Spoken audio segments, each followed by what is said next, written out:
We're gonna get into some stretching.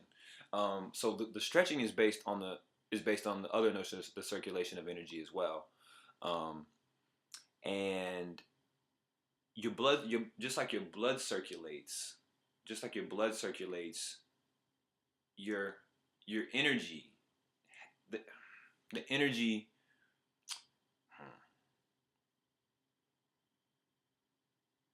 All right. So just like you have a physical body, there is an energy equivalent that produces your physical body. Um, and just like the physical blood in your body has to circulate in order for you to be and circulate, healthily and circulate well in order for you to be healthy.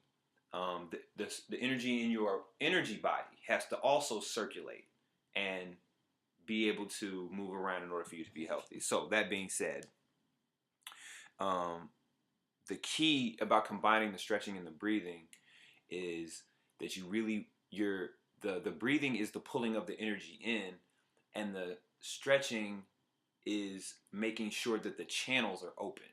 The channels are open because if the channels are blocked, it doesn't matter how much energy you have coming behind it. It can only get through this little hole that you have right here. You want your channels open so that when you take in those deep breaths, all that energy can just come flooding down. Um, and that's what the stretching is about. And another thing about the stretching is that you have to um, you have to attack your weak spots with the stretching. So if you have bad knees, if you have a bad lower back, that's not areas that you avoid. That's areas you go after while you're stretching and you're breathing. and the we'll get into the yoga and the combination of the stretching and the breathing in just a second. But I want to just talk about the stretching by itself for a second. And so when you're stretching, you you have to attack those areas first where you are the most stiff, because that means there is the least amount of circulation happening at that point.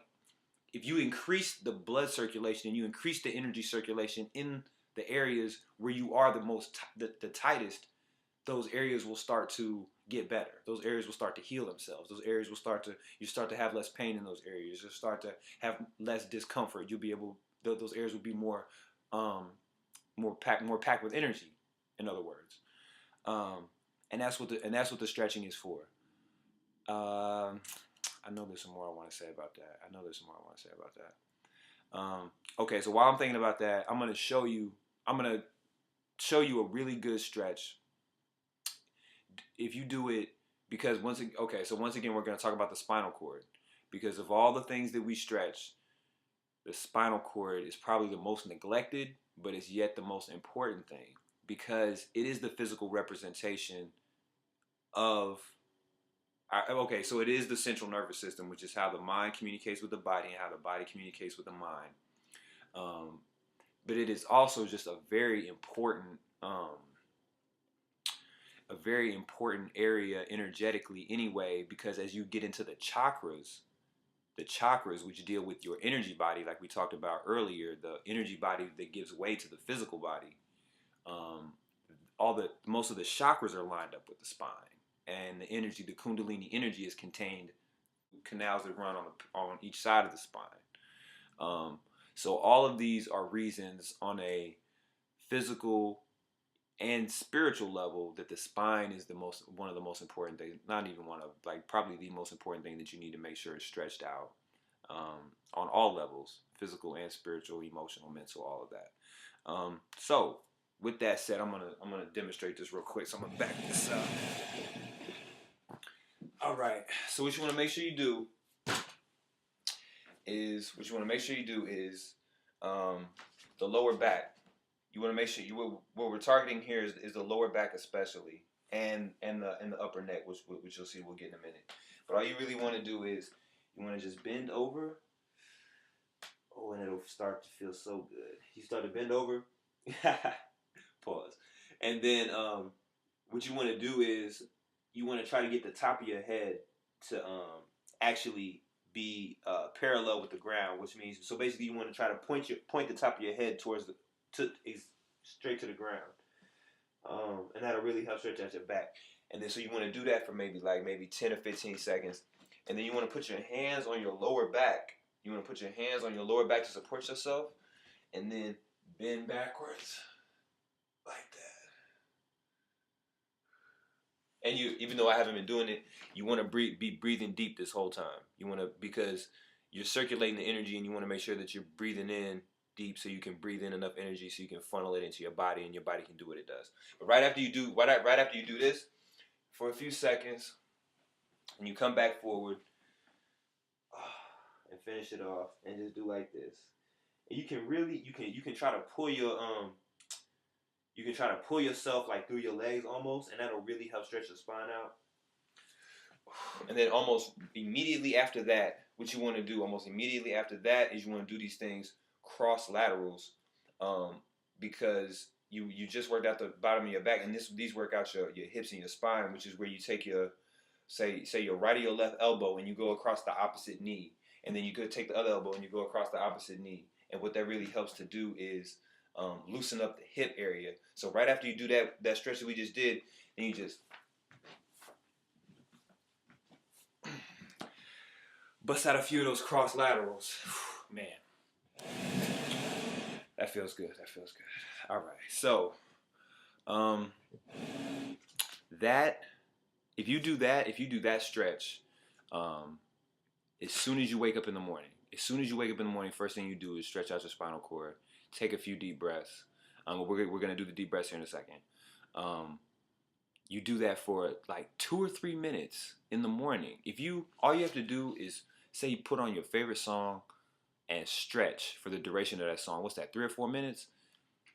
You will see so many significant health benefits just from stretching. The amount of pain that's going to go away, you're going to be amazed.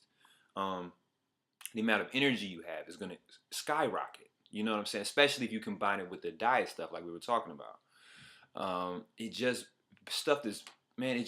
so beneficial for you. When you combine the stretching, the breathing, and we also talked about the water, lots of alkaline water if you can.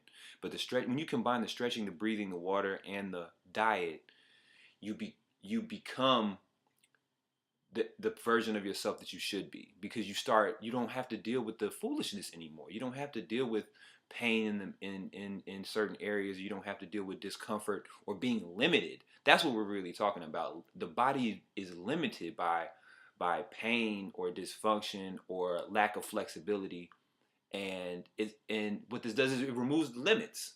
It removes the limits so that the body can do what it was designed to do. Man, your body is capable of so much on all these different levels that you would really be very amazed, and will be amazed at what you unlock. Okay, so getting back into it, that stretch. So do that stretch in the morning when you first wake up. You will see very good health benefits.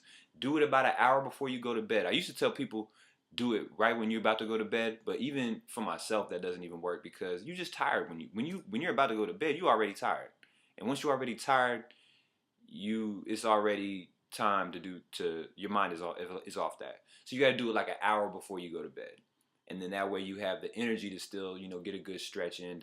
But as you saw, that stretch took literally less than 30 seconds.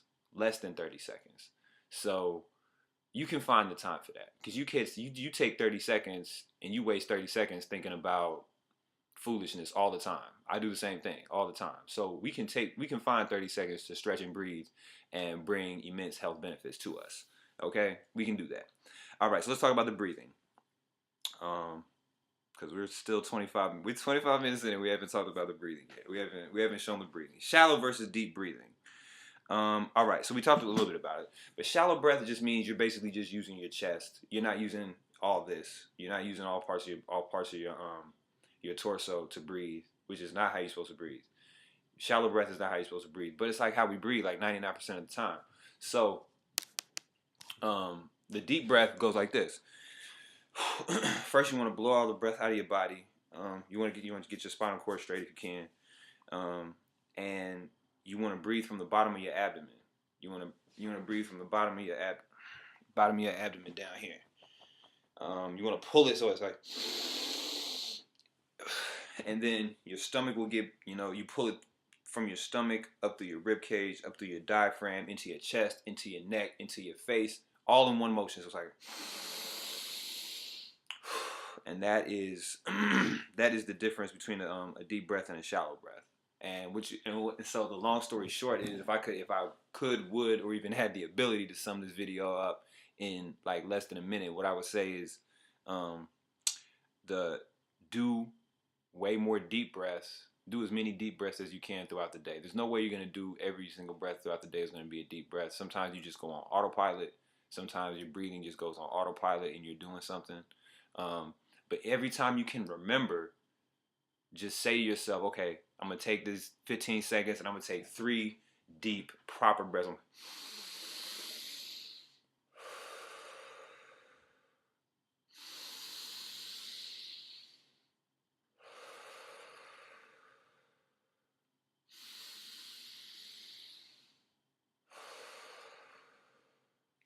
That's it. That's it. That didn't even take 20 seconds. And I'll tell the same story I told in the other video, which is, it is a proven fact that you will never take 3 deep breaths and then feel worse than you did before the deep breath. It will never happen. It will never, ever, ever happen. You always feel better after a deep breath. That's more scientific and practical proof of how good breathing is for you. You always feel better after you take a deeper one. Deeper breaths always feel better than shallow breaths. I could go on for days on this stuff. It's all true. It's all true. So that was a deep breath. That's the difference between shallow breath and deep breath. And the whole point is, anytime you can remember, take a deep breath. Anytime you can remember, take 2 or 3 deep breaths in a row. You saw it took 15, 20 seconds. Let me see. Conscious breathing with the intent to self-heal. Yikes. I don't know if we can go into that right now, but we'll just say this. That might be a whole video by itself.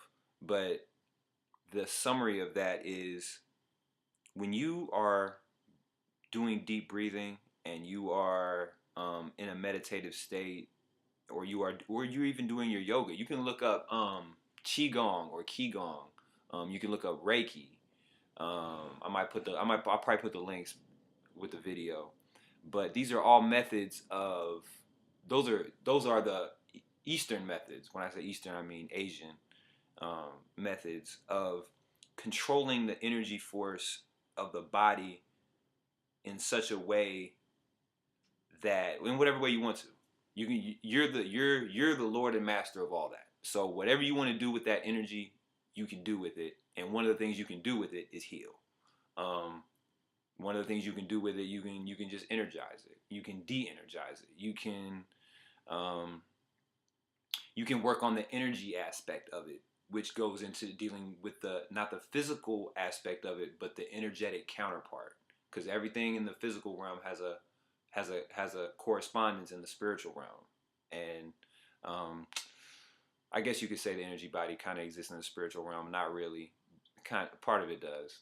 Oh, okay. So you can use the energy. See, that's what the list is for. See, got my good old list right here. That's what the list is for.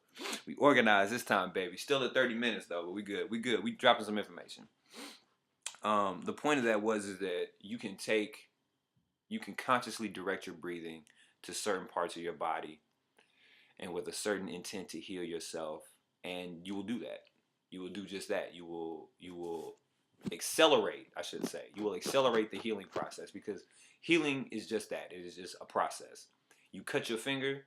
As soon as you cut your finger, your body starts the process of healing your finger. You don't have to tell it to do it. You don't have to instruct it to do it. It does it on its own. It's like that with every single dysfunction in your body. It's like that with every single dysfunction in your body. Your body automatically has already started dealing with it. It's just dealing with so much because we take in so many toxins from so many different sources, including the food, water, and air, and even getting into negative thoughts and emotions, which make all of that worse, which exacerbate that whole situation.